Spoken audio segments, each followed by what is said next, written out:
But key to it, the risk to people, it often boils down to protecting people physically. And you've alluded to it a little bit earlier, the protection of important people. Now, you've got some excellent stories to tell. You've been in a fortunate position many moons ago to protect famous people like Michael Jackson, Sarah Ferguson, the First Lady at the time, Hillary Clinton. Give us a little bit of substance in some of those lacquer stories that you can tell about protecting famous people. Michael Jackson, I think, is number one on my list, I suppose. He visited South Africa 4 times, and each time we looked after him while he was here. But Michael Jackson doesn't come without challenges. So the one particular incident that I can think of now quickly is he decided to take a walk. It was his first visit in South Africa, and he slept at a well-known hotel in Sandton suburb. And he decided to take a walk, and one of the starting point for his walk that he wanted to take was Sandton Square. And Sandton Square was not that busy that particular day, but the Sandton City Shopping Centre, of which the two was attached to each other, was quite busy. So we took all the security people that I had to my disposal at the hotel. I took them along, and we started walking. And his people that he had a business partner that visited him, and he had 2 security people, a security manager and a VIP protection guy by the name of Attila, I think.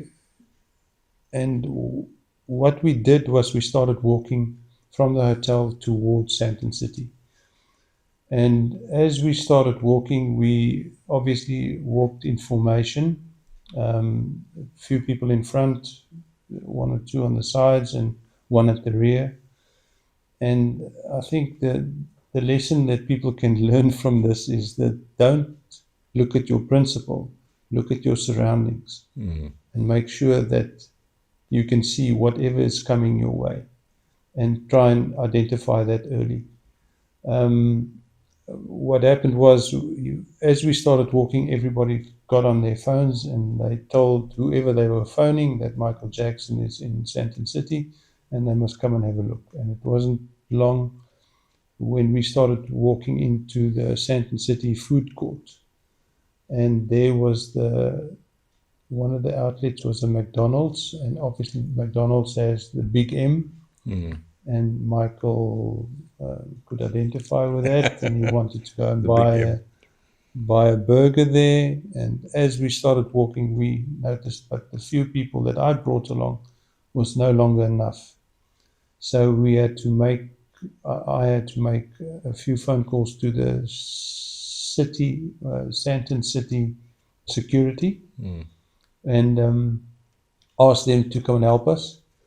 And the security manager from Sandton City then said, okay, no problem, he will send his people. He sent about, I think it's about 20 people. And we were already close to 8 or 9 that we were already with him. And we stopped at McDonald's because he wanted to get the burger. And from there on, the crowd just became so big that we couldn't handle it anymore. So we decided that we needed to get a car in, and the car must wait at a certain exit point. And to get him out of harm's way and to get him away from all the fans that wanted signatures and want to touch him and want to talk to him, we forced him into a Toys R Us branch, the shop, and we stayed in the shop until we got the car in the right place. And then we had to make space for him to get out. So we made 2 two alleys or two channels, one towards the car and one towards the shop on the left-hand side of the shop that he was in. And that way the crowd did not know which side we were going to take. So pretty much the boiled egg roulette situation. You give them two choices. Yeah. So we eventually waited until the crowd moved to the wrong side of the side that we were planning to use, and we eventually just, as we opened the shop doors, the crowd was still there, but we just grabbed him and we ran to the car and shoved him into the car, and the car sped off back to the hotel. Hectic, man. And we got him there safely without a scratch, luckily.